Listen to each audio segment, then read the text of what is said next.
It's my pleasure to bring to the stage Alex Taylor, CEO, Chairman of Cox Enterprises.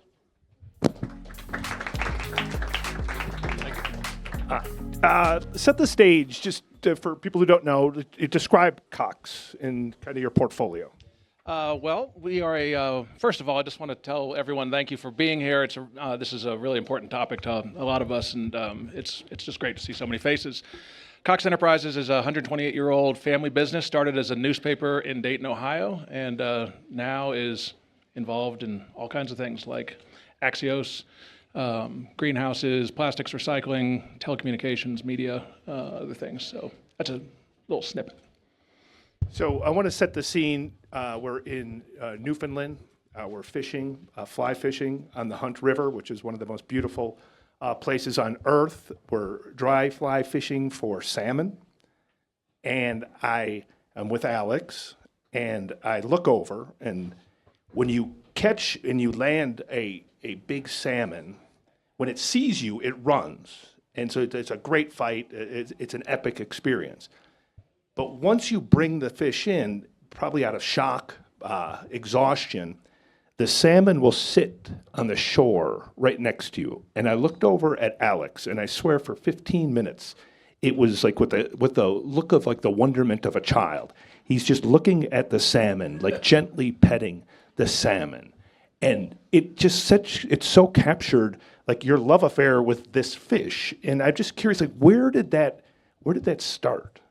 Well, I guess the first time I ever caught an Atlantic salmon, I was up in far northern Canada, where there are no cigarette butts on the ground, there's no plastic bags on the bank, there's really no planes going over, there's no signal on your cell phone, and I think there's a lot of science that'll show that that's probably the best thing you can do for your blood pressure and your health, is to get out into a cold, remote environment and take a walk. And in a place like that, there's nothing else to do other than meditate or salmon, because there's just rocks and trees. And so fishing for Atlantic salmon is just if you're in a place where Atlantic salmon are surviving, you are in a very healthy ecosystem. And more in my lifetime, one of the first salmon I ever caught was in Scotland.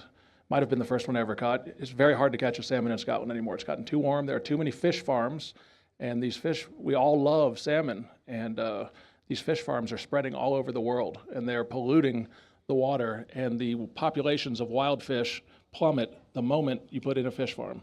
And in about 20 years, they'll be completely gone. There's probably people in this room who like to fish salmon, probably a lot of people who like to eat salmon, but you chose to become really one of the world's biggest advocates and funders of trying to protect salmon, restore the salmon population, which in a lot of areas is under extraordinary pressure. Like, why? Well, I was in Iceland, as some of us sometimes are, and I was in a river, and it's just a beautiful place, catching fish and talking with some locals, and they were talking about how the Norwegian fish farms were at that moment seeking to expand all around the island, and I said, no, they can't. I mean, not right out here. We were literally looking out into the estuary, and they said the water is perfect; it never freezes.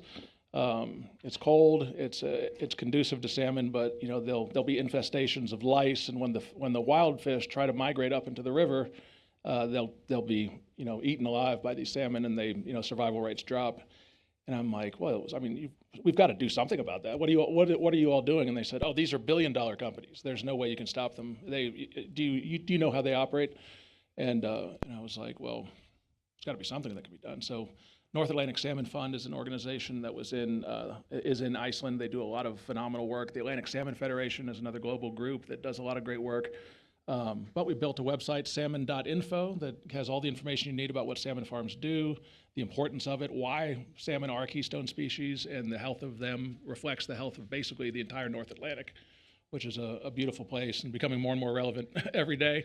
And so we've just been pushing on that issue and trying to encourage the Icelandic government to curtail open net pen farms. Not all fish farming is bad, but open net pen farms are very, very, very bad. And once you know that, you can't possibly buy that product again, because you know what you're doing and you know what it is. So the 99% of Atlantic salmon is grown in open net pen farms.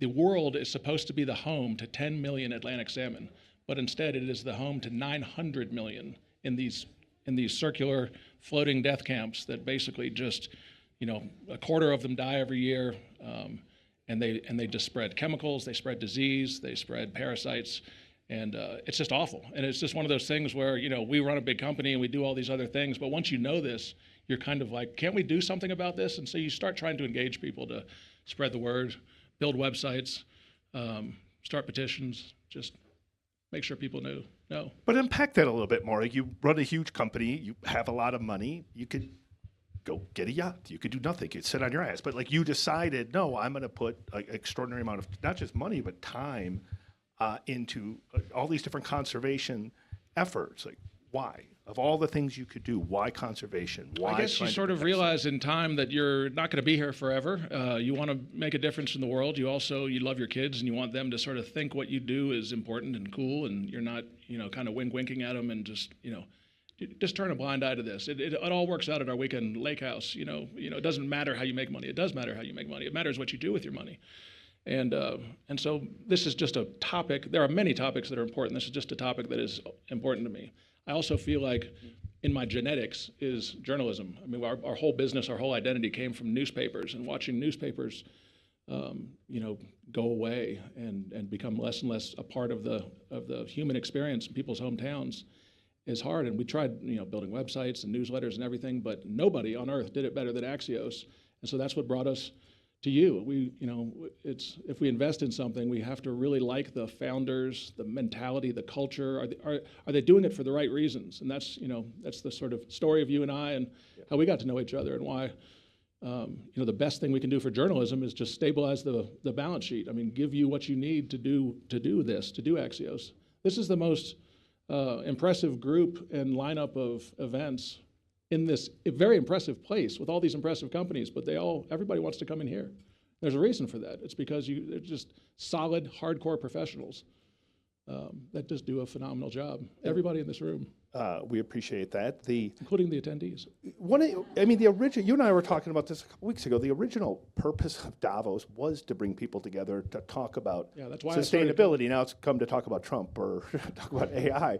But what happened? Like, why aren't more people or more companies that have extraordinary amounts of money not doing what you're doing? It's amazing to me, but when I was growing up in the world, in the corporate world, every year Davos would happen, and it was always the environment this, environment that.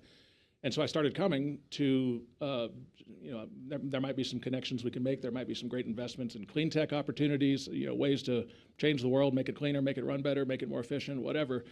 And it seems like right when we showed up, it just started becoming all about AI, compute, also important, but 93%, Edelman did a big global survey, and they said that one of the top priorities for humans on Earth is just making sure that the planet's going to be okay. They've all received the message that something's going on, and 90% of the world wants the planet to be okay, and we come here to solve the world's problems, and everything is AI. AI this, AI that, and AI is important, and AI might help us make the planet okay. But in the meantime, it would be nice if 10, 20, 30 of these companies up and down the promenade had a significant message about what they're trying to do to clean up the oceans, get the plastic out, what they're trying to do regenerative agriculture, soil management, landscape protection.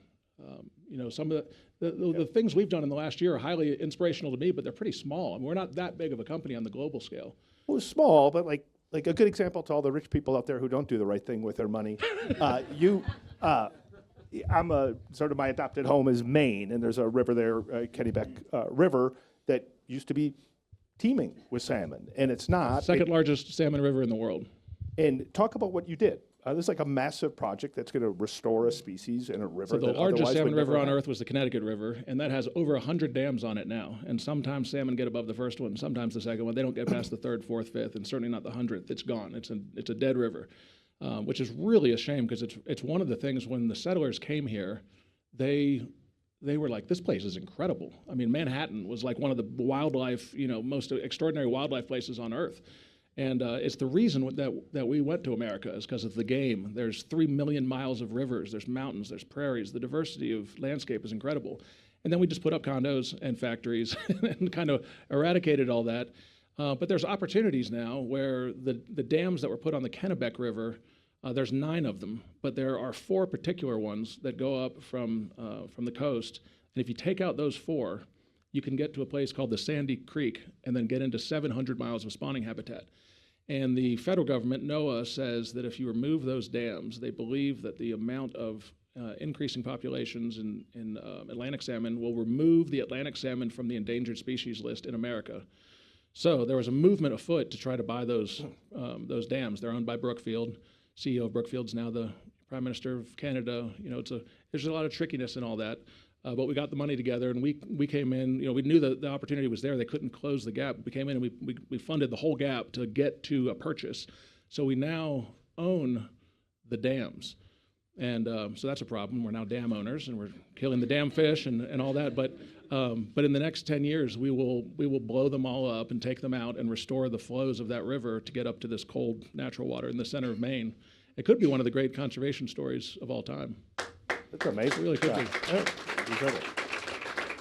I'm going to wrap up with our partner, the Nature Conservancy. We'll talk a little bit about that. Conservation Fund just does incredible things. We're going to wrap up with one funny fact and then one fun fact. So I had the most memorable drink I'll ever have in my life, thanks to Alex Taylor.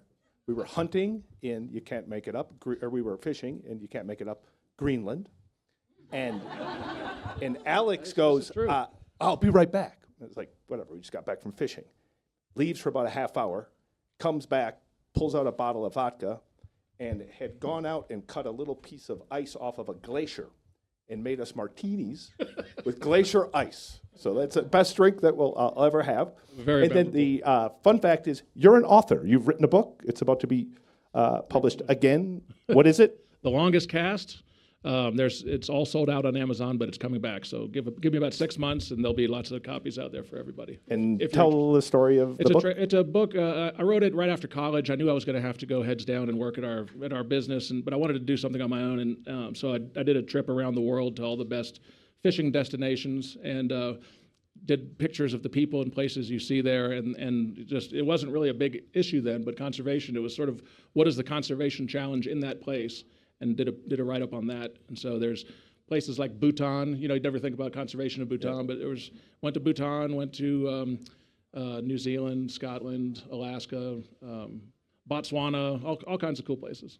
Astonishing. Well, thank you, Alex. Thanks to everyone. The thing that bonds and binds everybody here is a sort of love affair with nature, air, the sea, species. And I think like Alex's message, and I think it's a message he's if I can put it into my own words to other rich people, is yet there's things you could do other than buy yachts. Like you can make a big difference. You can preserve land. You can preserve species. You can take that money and do things that your kids will benefit from. And I think Alex has done a marvelous job at setting that example. You can create 400,000 acres of the oldest trees on Earth in Patagonia. Tell this story quick. Then we'll wrap up, for real. I have a man crush on a guy named Yvon Chouinard. He founded Patagonia. You might have heard of him. He's a really cool guy.